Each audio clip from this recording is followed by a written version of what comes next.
안녕하십니까, 이진권 TV입니다.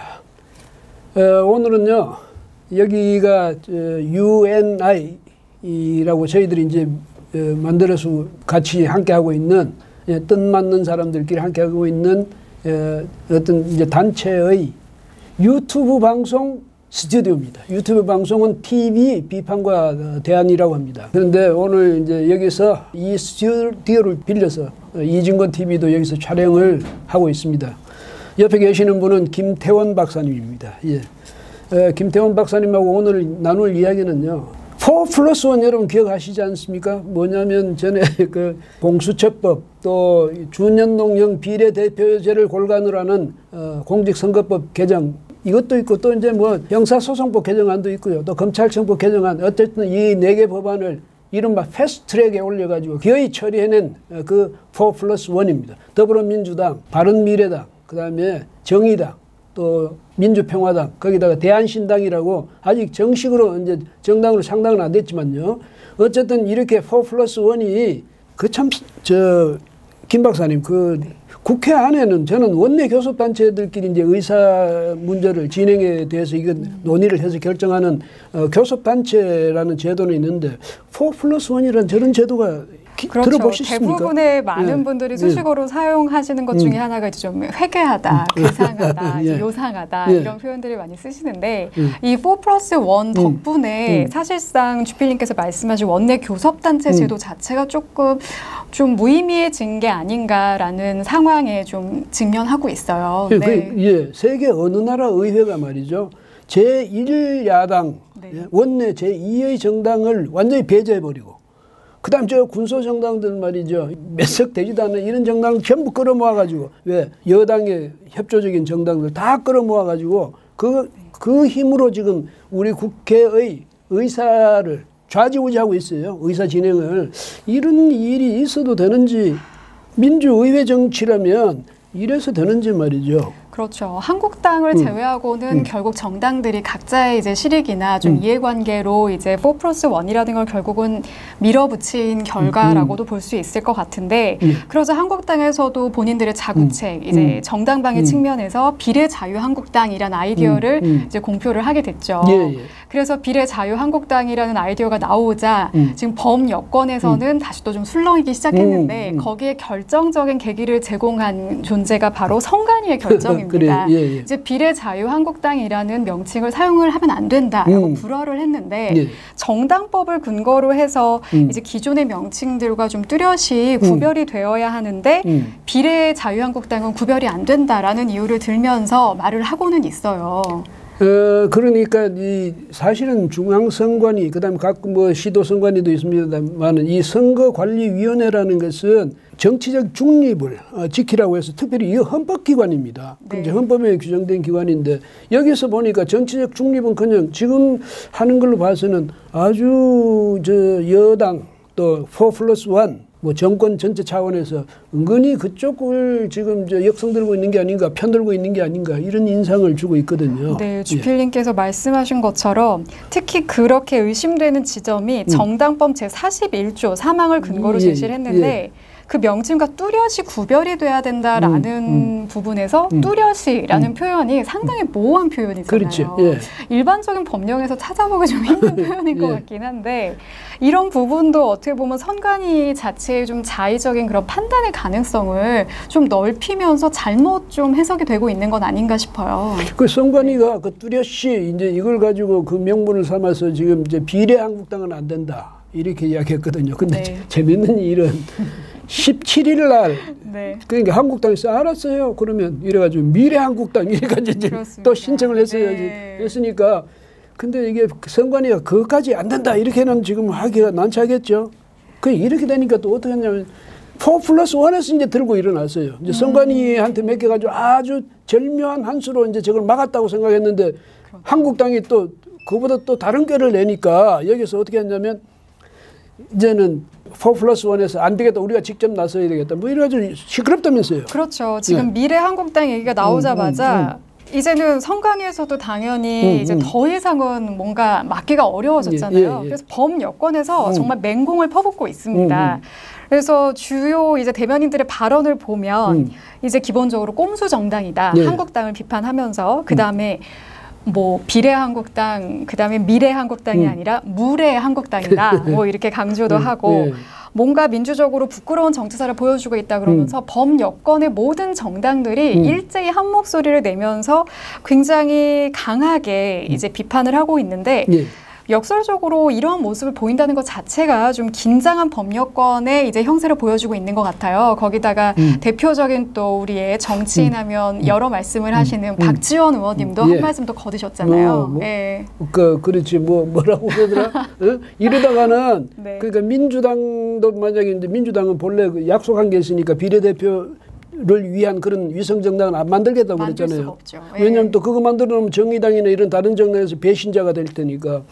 그렇게 하고 한국당은 이렇게 이제 위성정당을 만들게 되면 뭐 죽 써서 개주는 격이 된다는 거 아니에요. 그렇죠. 표현을 정확하게 좀 그렇게 사용을 하셨더라고요. 정말 이렇게 그냥 한국당이 미래한국당이라는 명칭을 사용하게 된다라면 이 준연동형 비례대표제는 죽 써서 개주는 격이 된다라고 그러니까, 페이스북에 밝히셨다는데 그렇게 애를 써서 오만 저 비난을 받아가면서 국회에 겨우 통과시켜놨더니 그 죽서서 개준. 근데 세상에 자기도 정치를 하면서 다른 정당을 보고 그것도 원내 제1야당이고 원내 제2당이죠. 근데 그걸 향해서 개라고 하는 것 이것이 정말 정치인으로서 그다음에 굉장히 오래 정치한 분이에요. 그렇죠. 이런 분이 이런 식으로 표현한 것도 이제 한심할 뿐더러 어쨌든 이렇게까지 표현하는 걸 보면 굉장히 4+1에서 떨긴 떠는 모양이죠.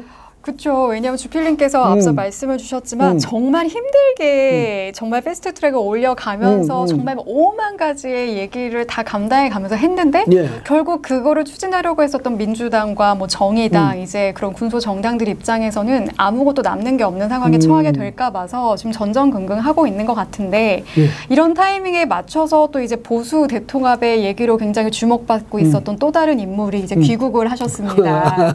안철수 씨. 이제 안철수 의원이 또 2018년에 지방선거 참패 이후에 사실상 정치권 일선을 좀 떠났었는데 지금 안철수 전 의원들이 귀국한 이 이슈가 좀 어떻게 뭔가 이런 보수 통합과 지금 이런 것들과 뭔가 맞물려서 좀 의미가 어떻게 전개될까요?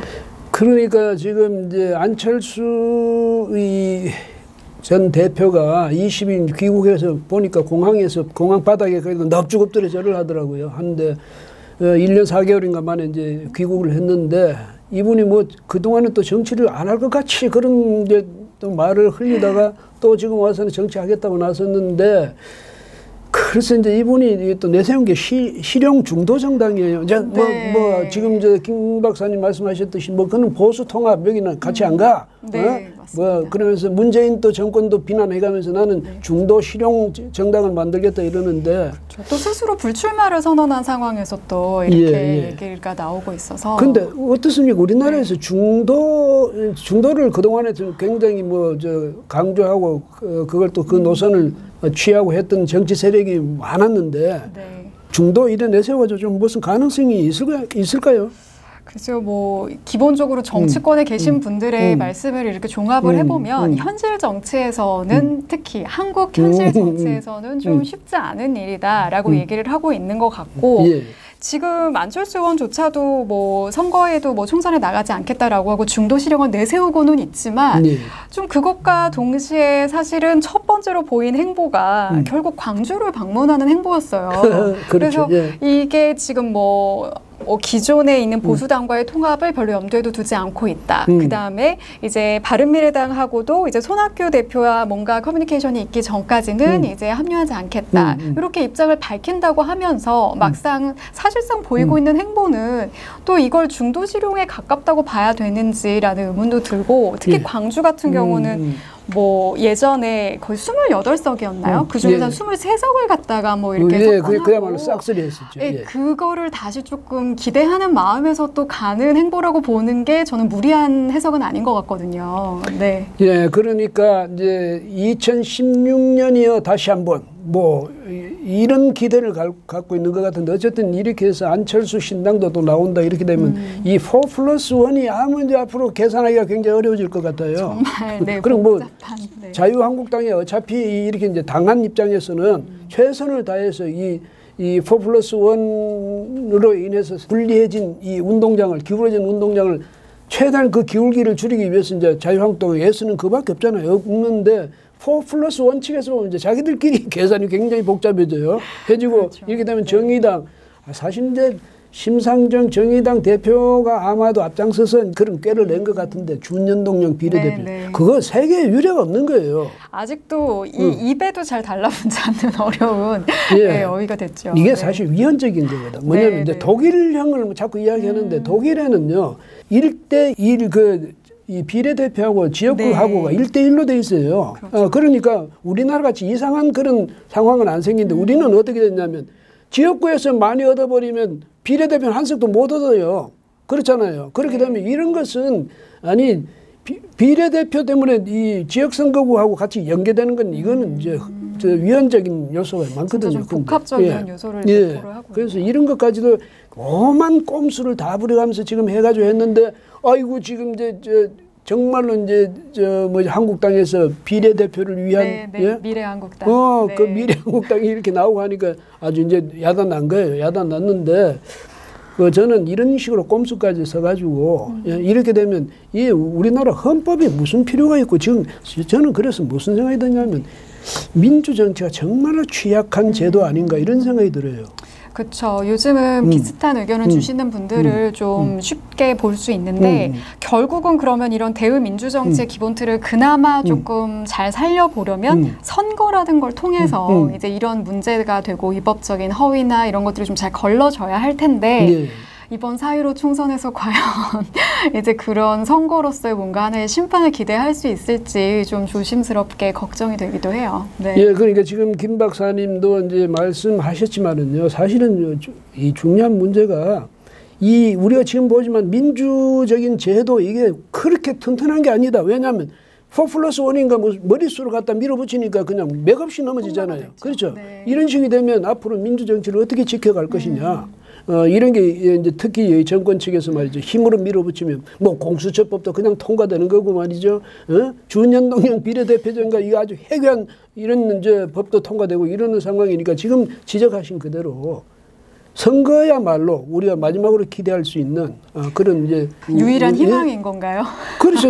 뭐 어쩔 수 없잖아요. 우리까지도 만약에 보수 세력은 지금 뭐 다른 힘을 쓸 수 있는 여지가 없어요. 그러니까 이 국민의 선택, 국민의 심판에 여기에 기대할 수밖에 없는 거죠. 예, 그런데 김 박사님이 생각하실 때 우리 유권자들이 어떤 생각을 가져야 될 것 같습니까? 유권자의 한 사람으로서 생각을 해보면 그러니까 그 정권을 지지하는 사람들도 좀 더 합리적으로 접근을 하는 게 중요할 것 같아요. 그 정권을 지지하는 사람들이라면 더욱더 그 정권이 뭔가 그 정권을 처음에 이제 창출하기 전까지 보여줬었던 모습과 정반대, 역방향으로 혹시 흘러가는 아쉬운 모습은 있지는 않는지 그런 모니터링을 할 수 있는 지지자들로서의 성원을 좀 보여줘야 될 것 같은데 요즘 분위기는 그냥 이번 정권을 좋아하는 사람들은 너무 어떤 부분에 있어서도 맹목적으로만 지지를 보이는 게 아닌지 그런 것들은 좀 유권자들 한 사람 한 사람이 객관적으로도 노력을 하고 좀 생각을 해서 기본적인 자정작용이 전제가 돼야 이런 선거로서의 또 하나의 메시지도 될 수 있는 거잖아요. 그래서 정권에 대한 심판론이나 이런 것도 이런 자세가 기본 중에 기본이 돼야 되지 않을까 싶습니다. 예, 그러니까 정권이 자기들이 힘이 굉장히 세다고 믿으면 뭐냐면 요즘 흔한 말로 국민을 개돼지 취급하거든요. 그러니까 국민이 개돼지 취급을 안 받으려면 정권에 의해서 권력에 의해서 안 받으려면 우리가 주권자로서 주권을 확실하게 행사를 해야 되겠죠. 감시자로서, 주권자로서. 그래서 이제 이 선거에서 이 국민들이 뭐가 정의다, 이것이 민주정치다, 뭐 이런 것을 국민들이 가르쳐줘야 돼요. 그래서 확실하게 이제 이 엄하게 이걸 이제 좀 가르쳐줘야 이 사람들이 정신을 차리지 않을까. 그런 점에서 이 4.15 총선이 정말 중요한 계기가 되는데 야당 측에 대해서는 또 어떤 주문의 말씀이라니까 충고의 말씀 같은 게 없을까요? 뭐 제가 개인적으로 생각할 때는 지금 지금 선거가 100일이 뭐예요? 100일도 훨씬 안 남았잖아요. 그런데 보수통합에서 곳곳에서 개별적으로 뭐 이렇게 얘기들은 모아서 하고 계시지만 막상 통합에 대한 의지가 정말 얼마나 진정성을 갖고 있는지 좀 의심이 될 수밖에 없는 조금은 좀 더 이기적인 마음들을 내려놓으시고 본인들이 또 그만큼 힘을 갖고 계신 또 중진 의원들 중에서 또 보수통합의 주요 좀 핵심적인 인물들이 뭔가 솔선수범해서 내려놓는 모습을 잘 보이는 게 없이는 그 어떠한 통합도 좀 불가능하지 않을까라는 생각이 들어요. 예, 그러니까 국민들이 유권자들이 표를 주고 싶어도 이 받을 수 있는 자세가 돼 있어야죠. 그렇습니다. 그렇잖아요. 네. 근데 그래서 요즘 나오는 말이 뭐 문재인 정권도 싫지만 야당도 싫어 뭐 이런 이야기가 나오는데 네. 야당이 지금 김 박사 지적하셨듯이 정말 야권 세력들이 이번에야말로 통합을 이루어 가지고 이 국민들이 표를 그냥 안심하고 줄 수 있어야 되는 여건을 만들어줘야죠. 그래서 이제 그런 점에서 이 야당들도 각별히 이제 이런 것을 좀 스스로가 뭐냐면 이 점을 우리가 어떻게 해야 이 표를 국민들이 주실 것인가에 대해서 치열한 자기 반성을 좀 하고 그다음에 꾀만 내는 것만 가지고 되는 건 아니지 않습니까? 미래 한국당 꾀는 잘 냈어요. 잘 냈는데 네. 예, 이게 이제 효과가 있으려면 정말들 정신을 좀 차려야 될 것 같은데 김 박사님이 그 문재인 정권에 대해서 우선 정신 차리세요. 한번 좀 말씀해 주시고 자유한국당에 대해서도 정신 차려서 한 말씀 좀 해주세요. 네. 네, 뭐 여야, 뭐 청와대 모두 좀 한마음 한뜻으로 다들 본인들이 지금 국민들에게 호소하는 그 말 그대로 실천만 하면 저는 훨씬 더 동력을 잘 받을 수 있다라고 생각을 해요. 그래서 이번 총선이 모두가 똑바로 정신 차리고 똑바로 정치도 뭐 잘 개혁이 되고 좀 다 같이 좋은 방향으로 해결이 됐으면 좋겠습니다. 예, 제가 이제 자꾸 4+1이 자기들 낸 꽤 자기들이 지금 발등 지키게 됐으니까 자기도 꽤 자기가 발등 지키게 됐으니까 지금 와글와글 떠드는데 제가 시골 출신이어서 이거 들으면 말이에요. 꼭 온유월 그 문호는 개구리 우는 소리같이 들려 와글와글 제발 좀 그런 게 없었으면 좀 제대로 양심적으로 좀 정치하고 민주 정치 그 원리 원칙에 충실한 그런 정치를 좀 했으면 오늘날 이런 사태가 없을 것 아니겠습니까? 자기들이 뭐 잘못해놓고 와서 상대방 보고 말이죠. 불평불만해야 되고 기가 찰 노릇이죠. 예, 김 박사님 오늘 나와주셔서 고맙습니다. 네. 예, 고맙습니다. 여러분, 예, 오늘은 여기까지 하겠습니다. 고맙습니다.